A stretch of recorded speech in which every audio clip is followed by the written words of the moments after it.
नमस्कार दोस्तों, मैं हूं राहुल और दोस्तों मेरे सामने खड़ी है किया कैरेंस। दोस्तों अभी अगर हम प्रेजेंट टाइम की बात करें तो इंडिया में बहुत ही ज़्यादा पॉपुलर कार है ये। कि रीज़न है इसका प्राइस। कंपनी ने ऐसा प्राइस ऑफर किया है कि जिन लोगों का बजट 10 लाख या उसके आसपास का भी है तो वो भी इसे कंसीडर कर रहे हैं। जब XUV 700 लॉन्च हुई थी तो लोगों को ऐसा लगा था कि यार XUV ने कुछ ज़्यादा ही प्राइस जो है ना गाड़ी के हिसाब से अपना बहुत कम कर दिया है। लेकिन जब ये लॉन्च हुई तब ऐसा लगा नहीं भाई, उससे कम तो इन्होंने कर दिया। और इस कार को लेकर लोगों के मन में बहुत सारे सवाल होते हैं। सवाल कारण ये है क्योंकि एक तो ये किया इंडियन कंपनी नहीं है, तो इसीलिए लोग डरते हैं कि यार किया ले लें भाई, ले ना लें। और हमने ले ली तो यार पता नहीं सर्विस कैसी होगी, इंजन कैसा होगा, चलेगी नहीं चलेगी। चलो ये भी ठीक है, लेकिन अब बात आती है जब प्राइस को लेकर। हम क्या है, हम इंडियन हैं तो हम जब पैसा खर्च करते हैं ना तो 10 चीज़ देखते हैं और 10 दुकानों पे जाते हैं कि भाई साहब सही कौन सी चीज़ सही है, कौन सी ख़राब है, अच्छी रहेगी नहीं रहेगी। 10 लोगों से पूछते भी हैं कि हाँ भाई गाड़ी ले लूँ नहीं लूँ, क्योंकि ऐसा तो है नहीं इतने पैसे खर्च करने के बाद साल 6 महीने में आदमी बेच देगा। नहीं, आदमी बहुत अपनी मेहनत का पैसा जब खर्च करता है ना तो भाई बहुत सोच समझ के करता है। इसीलिए जो लोग गाड़ी लेना चाहते हैं किया की, उनके मन में सवाल हैं। सवाल इस चीज़ को कि भाई प्राइस, एक तो प्राइस तो कम है ही, ये तो आपको पता ही है। दूसरी बात कि भाई इसके टक्कर में आती है एर्टिगा CNG फिटेड, और दूसरी आती है XL6।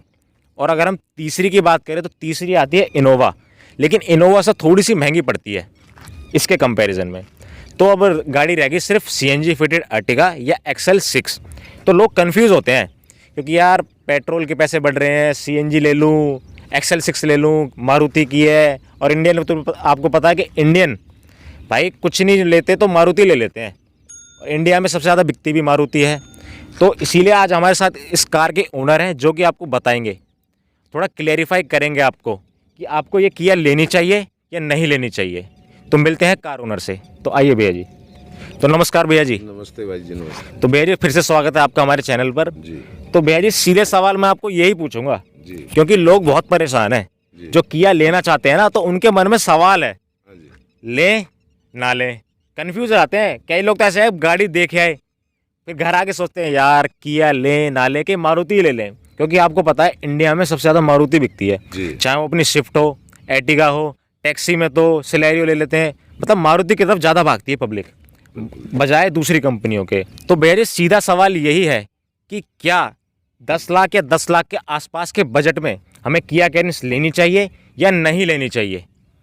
बिल्कुल, किया कैरेंस जो बढ़िया गाड़ी है और छोटे अमाउंट में अच्छी गाड़ी है। और मारुति की जो गाड़ियां हैं वो उसके हिसाब से ये बिल्कुल कंपैरिजन में सही आती है और फिट बैठती है आम लोगों के लिए। तो भैया जी सवाल मेरा यही है एक और कि पेट्रोल की बात करें तो पेट्रोल है 96 रुपये जी और CNG है 70 रुपये। तो लोग सोचते हैं कि यार CNG फिटेड अर्टिगा ले लें, कुछ पैसे बच जाएंगे। तो उनका सोचना कहाँ तक ठीक है? मेरे हिसाब से तो जो है गलत है। CNG की भी जो बढ़ने के ही जा रहे हैं रेट, बिल्कुल भैया जी, और पेट्रोल के भी बढ़ने जा रहे हैं। क्योंकि इसमें जो है मेंटेनेंस खर्चा कम होता है डीजल की गाड़ियों में, पेट्रोल में वैसे ज़्यादा होता है। बजट वहीं आ जाती है। पेट्रोल की गाड़ी एवरेज कम देती है, डीजल की गाड़ी एवरेज ज़्यादा देती है। सही कहा आपने, क्योंकि अगर हम कंपेयर करें ना प्राइस को तो CNG है 70 और पेट्रोल है 95 या 96। तो फ़र्क कहाँ रह गया? फ़र्क पहले था जब CNG थी 50 और पेट्रोल था 85-90। तो मैं तो यही कहूँगा कि अगर जो कोई सोच रहा है ना इस गाड़ी को लेने के बारे में, चाहे पेट्रोल में या डीजल में, तो भाई चॉइस बिल्कुल सही है। तो भैया जी इस जो प्राइस में आपने ली है तो कितने की पड़ी थी आपको ये? भाई जी मुझे ये ऑन रोड 18.5 लाख रुपए की पड़ी है। 18.5 लाख की पड़ी थी जी। तो जब आप इसे लेने गए तो आपको ऐसे नहीं लगा कि यार कुछ पैसे और करके इनोवा ले लेता हूँ? नहीं, इनोवा मुझे पसंद ही नहीं थी। इनोवा पसंद नहीं थी और वो बजट से भी ऊपर जा रही थी। टॉप मॉडल जो ले रहे थे काफी महंगी थी। भाई साहब यही बहुत दिक्कत वाली बात है कि टोयोटा ने इतने प्राइस बढ़ा दिए ना। इनोवा की बात करोगे ना आप, तो इनोवा अगर अब टॉप एंड की बात करें तो 27-28 लाख की पड़ती है टॉप एंड डीजल में। और अगर हम पेट्रोल की बात करें तो वो 1-आध लाख रुपए का फ़र्क आता है। और वहीं आप फॉर्च्यूनर देख लोगे तो सीधे 50 लाख। मतलब कोई सोचने का वही नहीं, समझ में नहीं आता कि भाई फॉर्च्यूनर ले। फॉर्च्यूनर खैर भाई छोड़ दो, भूल जाओ फॉर्च्यूनर। फिलहाल इसी की बात करते हैं। तो भाई जी पेट्रोल में और डीजल में कोई ज़्यादा फर्क रह नहीं गया। पेट्रोल 96 और डीजल मुझे लगता है शायद 85 के आसपास है। तो आपने डीजल को प्रेफरेंस दी है। जी बिल्कुल। तो जिसकी रनिंग कम है तो उसे आप सजेस्ट करोगे डीजल लेने की? हाँ ना, बिल्कुल ठीक है, सबके लिए ठीक है, लॉन्ग रूट पे भी ठीक है और जो लोकल में भी ठीक है। आप जैसी चलाओगे वैसी एवरेज देगी।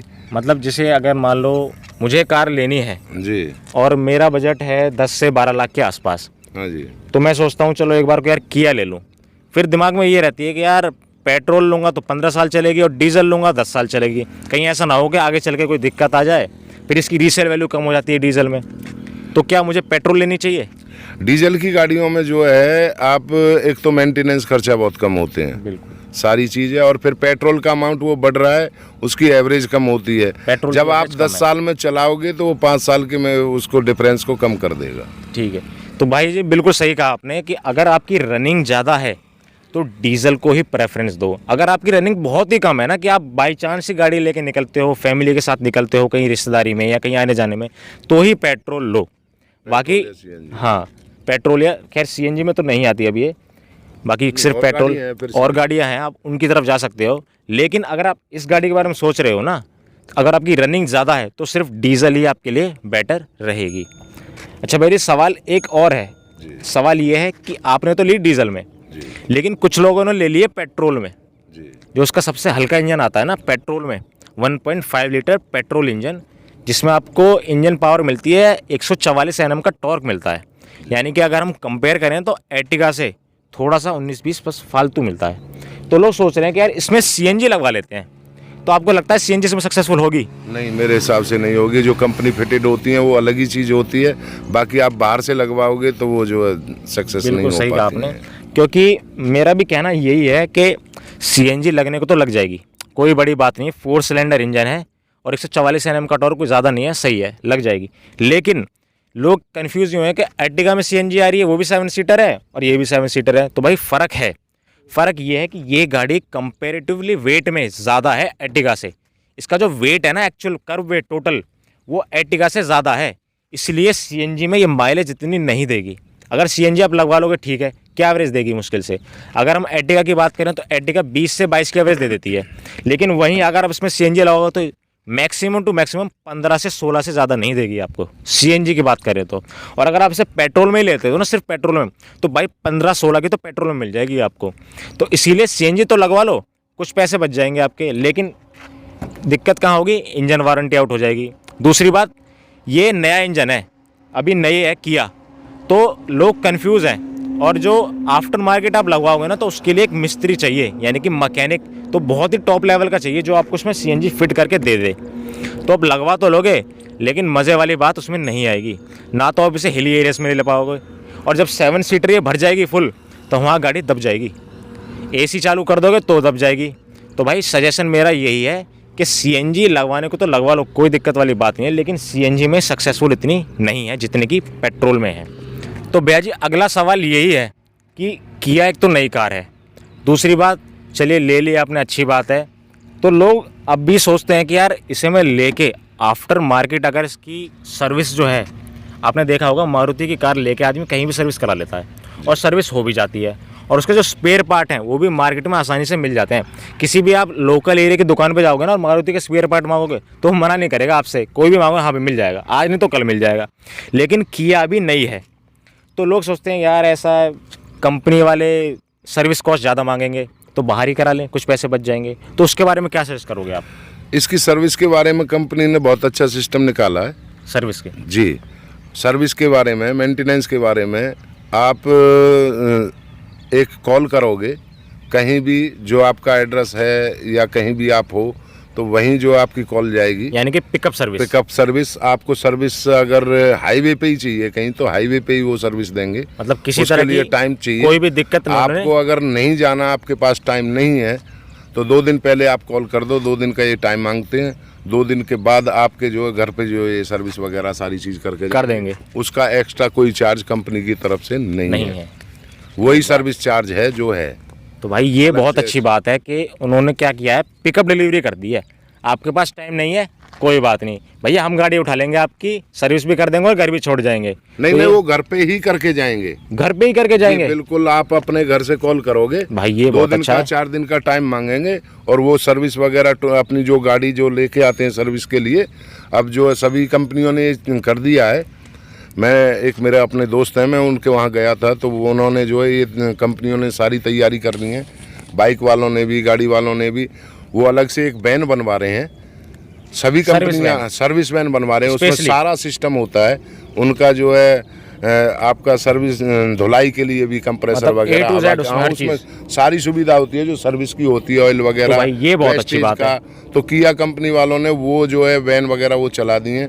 अगर आपकी कोई गाड़ी वगैरह कहीं ख़राब हो जाती है हाईवे पे, तो कंपनी की तरफ से, जैसे कि अब तक प्रशासन की तरफ से होता था, वो कंपनी की तरफ से आपको टोइंग वैन वगैरह वो सारी चीज़ देंगे और आप सुन रहे हो ना, ऑन रोड ही जो है आपका वो सारा काम कराएंगे। मतलब जैसे ऐसा होता है ना कि सड़क पे गाड़ी छोड़ जाओ और ट्रैफिक वाले उठा के ले जाते हैं, तो भाई किया ने भी ऐसे ही कर दिया। हाँ, आपको जो है उसमें जो है टैक्सी का भी बंदोबस्त कराएंगे।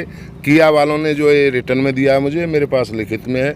उन्होंने कहा अगर आपकी हाईवे पे गाड़ी ख़राब होती है तो आपको जो है ड्रॉप भी करेंगे इधर उधर। आपकी गाड़ी ख़राब होगी, गाड़ी ठीक करने के बाद आपको गाड़ी दे देंगे। हाँ, तो भाई किया वालों ने ये बहुत अच्छी चीज़ कर दी है, यानी कि अगर आपकी गाड़ी में कोई भी चीज़ खराब होती है तो उसे वो सही भी करेंगे, वहीं करेंगे, वहीं ऑन द स्पॉट। और आप कहीं जा रहे हैं और उस रास्ते में इस गाड़ी को लेकर कहीं फंस जाते हैं तो भाई उसे निकालेंगे भी वही, आपको ड्रॉप भी करके आएंगे। तो भाई ये बहुत अच्छी चीज़ कर दी किया वालों ने। तो भाई ये तो मुझे बहुत अच्छा लगा कि किया वालों ने पिकअप डिलीवरी, पिकअप सर्विस और पता नहीं क्या क्या नए फीचर भाई ऐड कर दिए हैं। तो भाई अब सोच लो आपको क्या लेना है, कंफ्यूज बिल्कुल मत होना।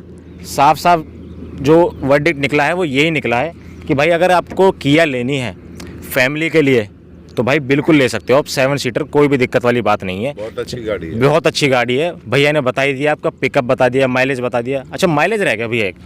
माइलेज ये जैसे जैसे आप जो इसके जो रफ्तार बढ़ेगी ना, उस हिसाब से बढ़ती चले जाएगी। डीजल में है, अगर 100 से ऊपर जो आप जैसे चलाओगे तो अच्छी एवरेज देगी, 18-19 के बीच में देगी। मतलब 18 तक निकाल देगी? हाँ, 18 तक 17-18। हाँ, 17-18 एवरेज निकाल। ठीक है, डीजल में अगर 7 और सीटर गाड़ी, अगर आप 100 और 80 के बीच में चलेंगे थोड़ी कम होगी, और जैसे जैसे जो डाउन गियर होंगे तो उसमें एवरेज कम होगी। तो बिल्कुल सही कहा भैया ने कि अगर आप एक क्रूज स्पीड पर चलते हो ऑन हाईवे तो 17-18 आपको आराम से दे देगी, कोई दिक्कत वाली बात नहीं। और भाई लोकल की तो खैर कह नहीं सकते, क्योंकि लोकल में एवरेज काउंट नहीं होती, क्योंकि मान लो आप ट्रैफिक में हो तो कहाँ काउंट करोगे, गाड़ी चलती है फिर खड़ी हो जाती है, अप डाउन होती रहती है। बिल्कुल होती है कि 10 से 12 नहीं देगी, ऊपर 10-12 लास्ट होती है। हाँ, उसमें 13-14 के आसपास का एवरेज निकाल देती है, फिर उसमें कई बार नहीं काउंट हो पाती, कई बार हम ट्रैफिक में खड़े जाते हैं। एक मीटर दिया हुआ अलग से, जैसे ही आप गाड़ी की अप डाउन करोगे ना, गियर वगैरह में डालोगे तो वो दिखाई देती है एवरेज उसमें। अच्छा, चलो भाई बहुत अच्छी बात है। खैर मैं अपनी पर्सनली वो बताऊं तो मुझे तो बहुत अच्छी लगी गाड़ी है।